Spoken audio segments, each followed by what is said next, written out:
Good evening, everyone. Thank you so much for joining us. It's been a wonderful time. It's been a wonderful week also for us. I want to appreciate everyone who has joined us this evening. It's another time of our Sunday tonic, according to one Franco Lindsay on NTA. So we're back to another time of teaching, another time of knowledge, another time of sharing ideas on stress management generally. So last Sunday, we started something very powerful, something very fantastic, and that is how to manage financial stress. Today, we're going to continue by God's grace. Today, we're going to spend about 30 minutes to 40 minutes, and we are done. It's going to be a very short section. So, and it's going to be impactful also. I want you to commit yourself to put into practice many of the things that you are learning on this platform. Many of the things you are learning, put it to practice. It's not just listening, but it's also listening and putting to practice the things that you are learning. So, as our manner is, if you are watching me, just drop your name and location. I'm very happy when I see people dropping their names and their location. And I'm also happy calling out those names to appreciate them for joining, because it's one thing to come share your knowledge. It's another thing for someone to actually bring out their time to listen to you. It means that whatever you are saying is valuable to them. That is why they are listening. And I want to appreciate everyone who is always joining us every Sunday. It takes a lot of commitment to be connected every Sunday. Thank you so much for coming. Renochi is here, all the way from Abuja, I think. Thank you so much for joining. I really appreciate everyone who takes out time to join every Sunday. So let's make this a habit of creating time every Sunday to say, okay, let me listen to stress management, and it will take you for the week. You know, it's one thing for you to actually learn about how to manage stress for the week. You know, you understand? So it takes you from Monday to Saturday. On Sunday, you come refresh yourself, then go back again. The world is very stressful. I can tell you that for a fact. So we have Barrister Issa Haruna is joining us from Castina. Thank you so much. And Dr. Ola is joining from Owerri. Thank you so much, Dr. Ola. I really, really appreciate everyone who is joining us. I really, really appreciate it. It's not easy, you know, for you to every time connect. You know, I really appreciate it. And I don't take it for granted. I don't take it for granted. Thank you so much.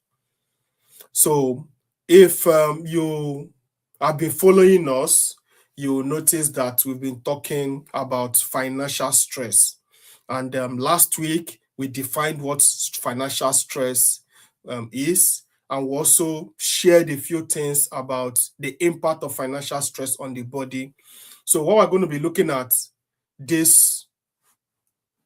this session is the 5 major causes of financial stress. We're going to be looking at the 5 major causes of financial stress. If you missed that of last week, just click on my YouTube channel, and you will see all the videos of all the webinars since we started. Listen to them, watch them over and over again. You are going to gain a lot of insight into stress and what it is. And I can tell you that if you follow me for 1 year, you will almost become a stress management consultant.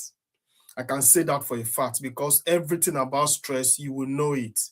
There is a difference between someone who is an authority in a particular field and someone who is maybe a professor of something, you know, and doesn't really, or has general knowledge, you know.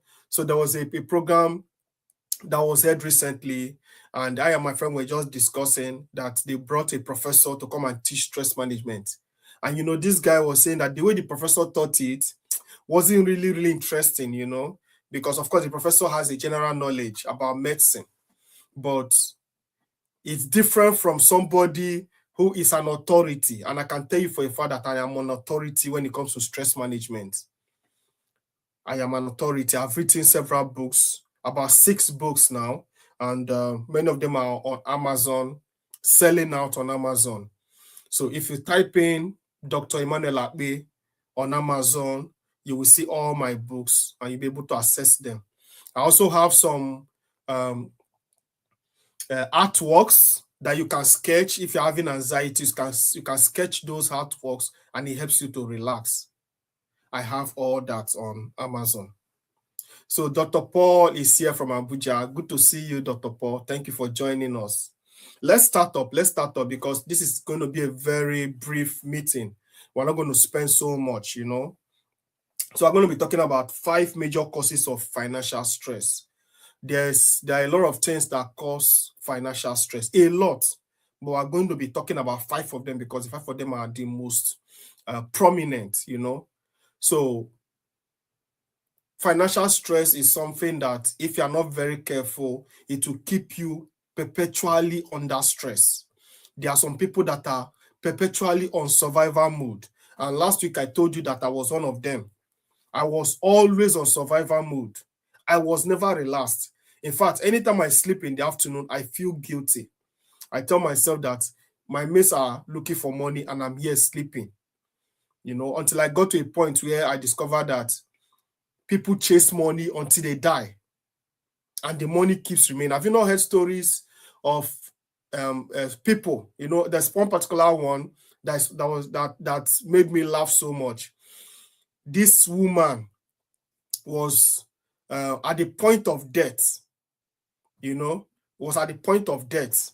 And, you know, in those days, they used to tie money in their wrappers. Women used to tie money in their wrappers.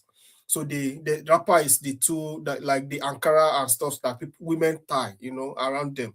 If you're not in Nigeria, you are listening, so or you're watching, the women tie those clothes around them. So at the edge of those clothes, they put money and they tie it, then wear it along with the wrapper. So this woman had money tied on her wrapper, and she was in the hospital at the point of death. And she was clutching on the money. The people noticed that she was holding on tightly to something in her wrapper. So people were asking, what is this that this woman is holding on to? And a lot of people were confused. And you know, when they held her hand, she was at the point of death. When they held her hand, she was like, no, leave it. And she spoke it in Igbo that Ebe Kandodi. If you don't understand Igbo, it means that this is where my life is. And they struggled to remove her hand, but her hand was so tight. So they left her. It was after she had died that they actually released her hands and they saw that she was holding on to money there. Unfortunately, the money could not save her. So that such a person was living on survival mode from day to day without any enjoyment to life. People have money, they can't even enjoy it. They say save for your retirement. And you are not spending money on yourself. You're not taking care of yourself. You are saving for retirement. What happens when you get to 60 years and you fall sick? All that money that you have saved, everything will disappear. That is how bad it is. So today we're going to be looking at causes of stress, financial stress especially. And okay, one person has joined us. Mama Doyom Shango Praise joined us from Abuja. Thank you so much, Mama Do. We appreciate you. So, number 1, living beyond your means. Living beyond your means. This is something that is prevalent in our society. A lot of people are buying things that they don't need. A lot of people are spending money to impress others. A lot of people are buying luxury items, paying for things that they don't actually need at that time. If you go to a lot of houses, you will see people having properties that they've never used since they bought it. There are some things that my wife has, and I've never seen her using it. If she's watching me now, she will just be laughing. I've never seen her use it. And I've always told her, why did you buy this thing? Because I know you're not going to use it.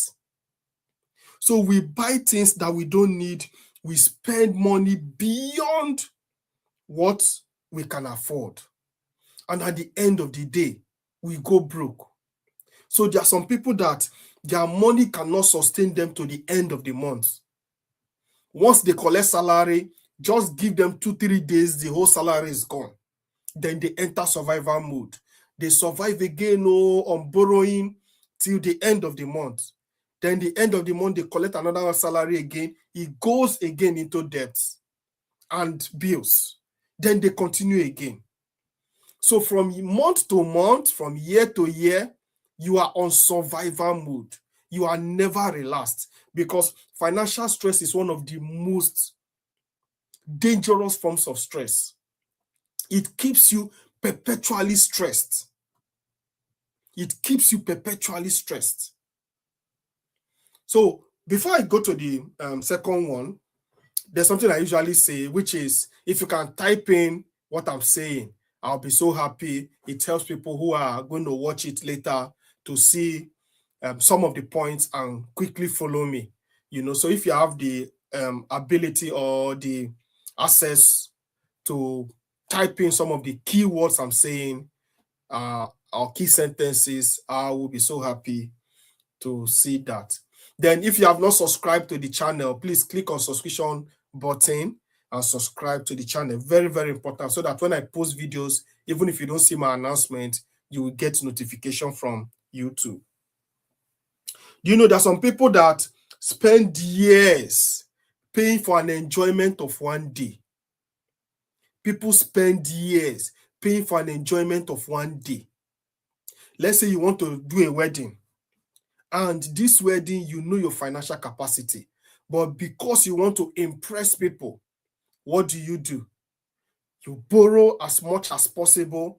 You do things that is far beyond your capacity. Sometimes is a bride that pushes the man to do something that is beyond the capacity, all in the name of wedding is just once in a lifetime. You don't repeat wedding. So because of that, you do far beyond what is in your capacity. And that becomes something very stressful for you. So you spend years paying for an enjoyment of one day, a feeling of one day. That is very, very dangerous. The second one is lack of financial planning. A lot of people receive money, but they don't have plans on how the money goes. So the money is controlling itself. You are not the one controlling the money, because you've got no plan. You've got no strategy. There is nothing in place to help you multiply your income. So a lot of people have income, but they don't have any financial plan to implement those income.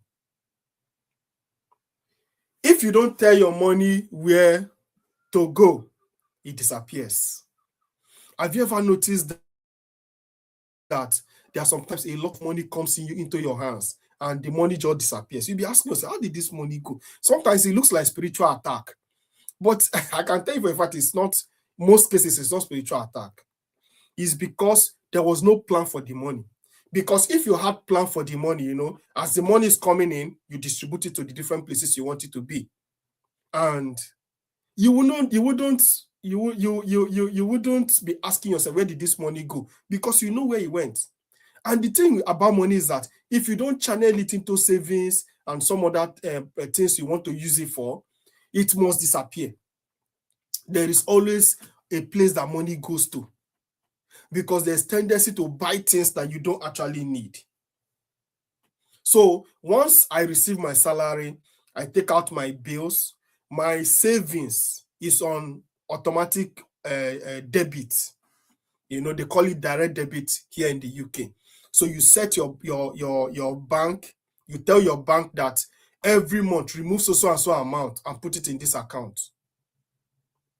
So every month, whether I have the salary is enough, the salary is not enough, savings is my priority. Even if it's as little as £100, it is something. So no matter how much you are earning, if you don't have any savings, you are going to suffer in future. You're going to become perpetually on survival mode. So even if you are earning 50,000 naira every month, remove 5,000 and put somewhere. Or remove 1,000, even if it's not 5,000, remove 1,000 and put it somewhere. There is a spirit that goes with savings. There's a spirit that goes with savings. That when you save money, money becomes attracted to you. But money runs away from the person who doesn't know how to use it. Money is attracted to the person who knows how to channel it. Life is more spiritual than physical. So that is why the more money you have, the more people give to you. It's something that has surprised me in life. When I was growing up, it was an amazement to me.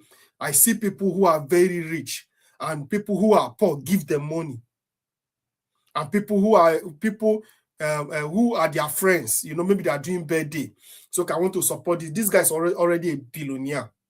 But you say, I want to support this birthday with 100,000. And this guy doesn't need the money. Meanwhile, just beside the guy is a poor man who has not eaten since yesterday, but nobody gives to that poor man. Even if they're going to give to that poor man, they'll just look for 1,000 naira at most to slip into his and say, I better manage this one. But you can't give a billionaire 1,000 naira. So it's a spiritual principle that the more money you have, the more money you attract. Why would somebody like the streamer Pella receive so much cash, both in dollars and in naira, millions, when he already has so much money?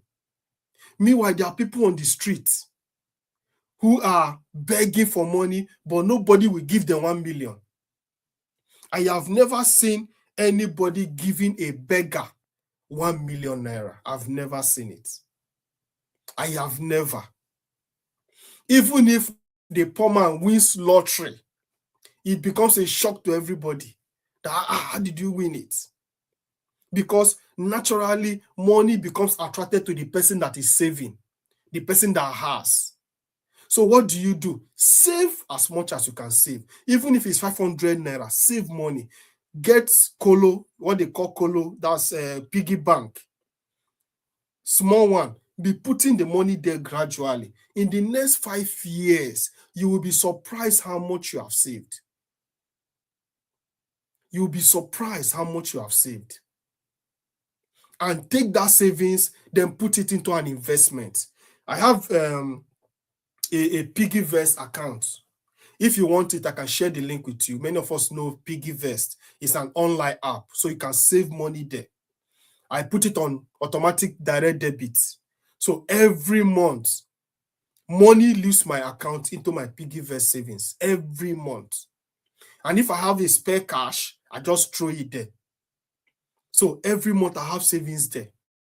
In case there's an emergency that I need to do something in naira, I can easily withdraw from it. Or I can easily use it to invest in something else. But never stay in your life without a savings. Never stay in your life without a savings. Some of you will say that I've not even seen money to eat. Is this savings we're talking about? Even if it's 20 naira. It is the spirit of the savings that attracts money. You will be shocked that people will just start dashing you money. That something will just come out, 20K will just come out. You carry 20K, drop it because you don't really need it. You've planned for the month, but a careless cash just comes in and you just save it. In the next 10 years, you'll be shocked how much you would have saved. This is a very, very powerful principle, and I've learned it and it's working for me, honestly. So the third stressor, financial stressor, is debt. People owe a lot of debt and it becoming a stress for them. I have experienced it. I have been in financial debt that if my phone rings, it gives me stress. It got to a point that ringing tone, it was a music by Travis Green. That was my ringing tone. Because of that, anywhere I hear that music now, my stress level just naturally goes up. I have to deliberately bring it down because that ringtone was a stressor for me because of debt. So anytime people call me, the chances that it will be somebody asking for his money is almost 90%. So debt is good if you are using it for business. You collect money as a business loan and you put it into business, you are making money, you are paying back. It's fantastic. Also, if you are living abroad and you collect what they call itself, a credit card. The credit card is a debt, but you can leverage on it and build your credit score so that when you want to buy a house, they already see your credit history, that anytime you collect money, you pay back, and you have credit card you are using, and you are using it very well. They can easily give you 30,000 pounds to say that, okay, take this 30,000 pounds, deposit for the house, and be paying us back. The bank will pay the balance, and you pay the bank back gradually every month. So they make life so easy for everybody that even if you are any minimum wage, you can buy a house. That was the first shocker I had. That time, I think it was when I first came to the UK, it was iPhone 16. Is it iPhone 15 that was running at that time? And where I was coming from in Nigeria, if you have iPhone 15, you are a big boy. People give you that respect. So people gauge you by two things in Nigeria: the car you drive and the phone you use. So if they see the kind of phone you use, they estimate that you're a rich man. So I came to the place I was working, and the person who was a cleaner was using iPhone 15. I was shocked. I collected the phone. I looked at it. Is this not iPhone 15? She said yes. How much is your salary? So that's when I knew that if you have correct credit history, they can give you iPhone 15 and say, okay, pay gradually every month until you pay it off. Sometimes years. So basically, whatever we are dying for in Nigeria, like houses, like cars, like phone, here, people earning minimum wage has all those things. And that is the reason why a lot of Christians come into the UK, because they built their Christianity on God, give me this, give me this, give me that. And you come to the UK and nobody is giving you anything. It gets to a level where everything is set for you. You don't have to beg somebody to give you something. It gets to a point where you decide that, so what am I going to church for? Because the prayer point, there's no prayer point. Prayer point, everything you are praying for is sorted by government. So if you don't have a personal relationship with your God, it's easy for you to backslide. Honestly. It is very dangerous to borrow to fund a lifestyle. Some people are living on borrowed lifestyle. So it is dangerous when you borrow money to fund that lifestyle. People see you as a big man, but there's no money in your pocket. There's no money in your account. And any latest phone, you are the first to have it, but there's no money anywhere in your account. That is very dangerous. So I told you that we are going to be quick. The fourth one is unexpected life events, unexpected life circumstances. Maybe things like job loss, like illness, economic recession, like the one that hit us in 2015, business failure. In fact, nobody plans for any of these things, but they are real stressors for people. So sometimes things happen to you and it drains you financially. Like maybe somebody becomes sick maybe your father or your mother, God forbid, becomes sick, and you have to take care of them. Sometimes you spend almost all your savings taking care of them. And at the end of the day, the person will still die. So by after the death of the person, you are still going to bury the person, and it will consume a lot of money. So after all these life events, you are literally left with nothing and more debts, because sometimes you have to borrow money to do some of these things. So sometimes these things are not controlled. You cannot tell that this thing is happening. You cannot actually predict that this is going to happen, or you cannot even control it. So it just happens. And that is why it's always good to have emergency savings. Always save for the unexpected. Always save for the raining day. The day that what you didn't budget for happens. There's always something that you can use for it. And always pray, because sometimes it is not by your carefulness that these things happen. Just pray that, God, don't lead me into temptation and deliver me from any evil. That is a prayer I pray every day, that God, let me not face trouble today. Because one single trouble can wipe off all your income and all your savings. So that is a very, very vital prayer. And everyone, you want to leave the house, let it be a prayer that, God, as I'm going out, let me not face any temptation that will wipe out my savings and put me in debt. That is a major prayer. So the fifth thing is poor financial education. Poor financial education. They teach you how to earn money in school, but they don't teach you how to manage money in school. They don't teach you how to manage money. In fact, when you register, when you enroll, or you're admitted into the university, all your courses, depending on, especially that 100 level, GNS or GST, if you are in the university, that 100 level, all the things they're going to teach you is how to earn money, how to become a professor, how to become a doctor, a lawyer, a scientist, whatever it is they are teaching you for. So they are teaching you how to earn money. And your teachers will tell you that study hard so they can get good jobs, and you can get money, That is all they teach you. But it is very difficult for you to see a university curriculum where they are teaching you how to manage money. So sometimes it's the uneducated ones that know how to manage money more than the educated ones. It is shocking to me. I remember in those days in University of Ibadan, I see professors of medicine. These are people earning almost close to 1 million naira.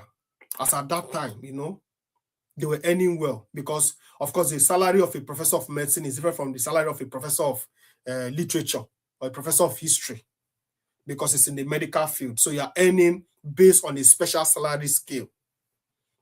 But you see these guys, their shirts is almost as eaten off, tattered. Some of them wear one old shoe. Some of them, even when they had so much money, they couldn't even change their cars. But these are professors. These are people earning serious money. What does this tell you? It tells you that being educated doesn't mean you can manage money.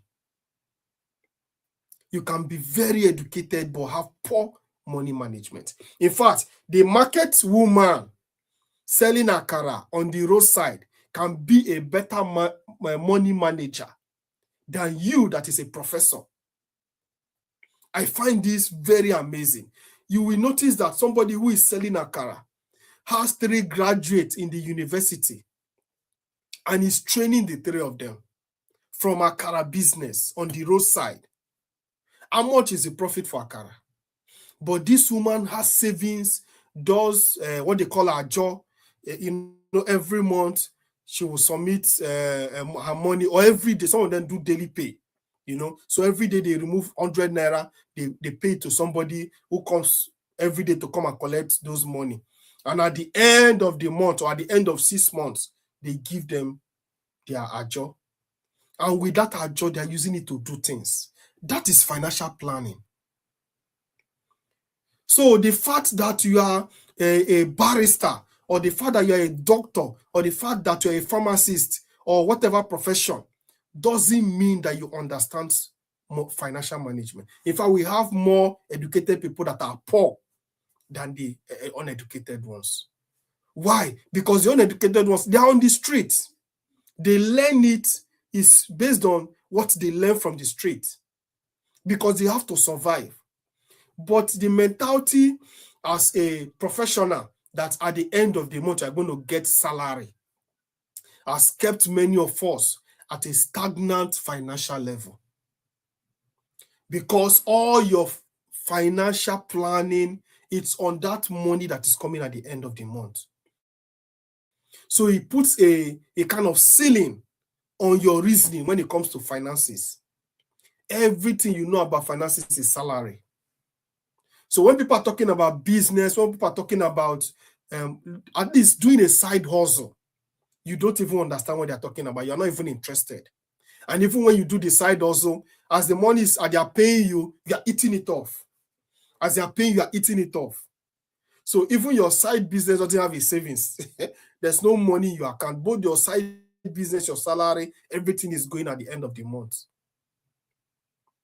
That is not how it is.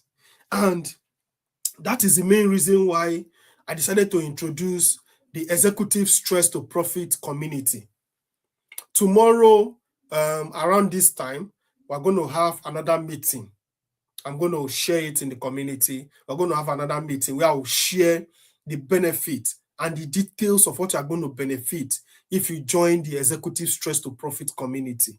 So there'll be no time for me to share it here, but I will share it in details. That is the only thing I'm going to discuss. So if you are hearing for the first time and you don't know what I'm talking about, please join that meeting. You will have a proper understanding. As I'm talking to you now, people are already registering for it. And it's a 1-year community growth project. And I can tell you that at the end of that year, your life will not remain the same again. I will drag you. I will literally force you to actually make money and to overcome financial stress. I will literally drag you. So that's basically what we'll be doing.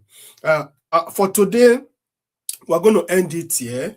And next week, next Sunday, although I'm going to be in Sunderland, where I'll be doing a training for a particular a program. They're going to have a community program, and I'm teaching them mental health and stress management. So I'll be away, but I will still hold the session.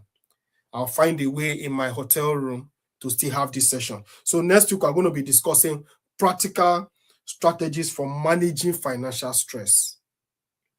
We talked about courses today. Next week, we're going to look at practical strategies that you can use. I'm not talking about theory, things that you just hear and it flies away. I'm going to show you things you can do to immediately take you from the position of a beggar to the position of someone who is striving financially. And I'm going to show you the principles of some of the things you are going to do. Some of those things have helped me. If you know me from my background, I came from below a humble background. When they say your background is humble, my own is below humble. And I heard one of my town's lady, Mimi Oj, talking about it on Facebook. We're from the same local government. And of course, if you're coming from where I came from, your background has to be low, because poverty is almost everywhere, in that particular community. So my background was very poor. In fact, people were shocked to see me achieving some of the things I'm achieving. And they are still wondering how I'm able to do those things.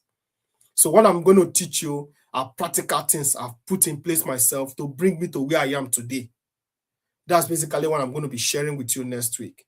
So it's going to be very interesting.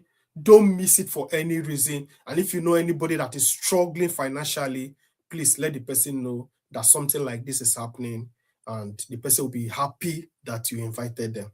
So if you have any question for the next in the next 5 minutes at most, I'm going to take questions. 5 minutes, we'll take some questions. So if you have any question, just put it in the chat. I'm going to say it, and I'll respond to every question. So for now, I'll just give a few announcements while we're doing this. For now, the basic stress management certificate course will be on pause, and we're going to pause it for now and focus on the executive stress to profit community registration, which is ongoing now. So from October, we'll start registration for the basic stress management certificate course for November. So I'm going to start announcing it from September. That's next month. So if you have not done the course and you want to do it, and you want to be a stress management practitioner, not just somebody who listens to stress management, but somebody who is practicing it. It's in details. I'm going to share the details from September. So for now, registration will be on hold until we are finished registration and onboarding of the executive stress to profit community. Then we'll start up the basic stress management certificate course again. So thank you very much. It appears there's no question. That means everything I said, everybody understood it. And I'm happy to see that. So thank you very much again. My name is Dr. Emmanuel Akbe. I'm a stress management coach and a doctor of holistic medicine. And I'm happy to share my knowledge with you. I pray that this week will bring us favor and more blessings. Thank you very much for listening to me. God bless you. Have a good week. Bye.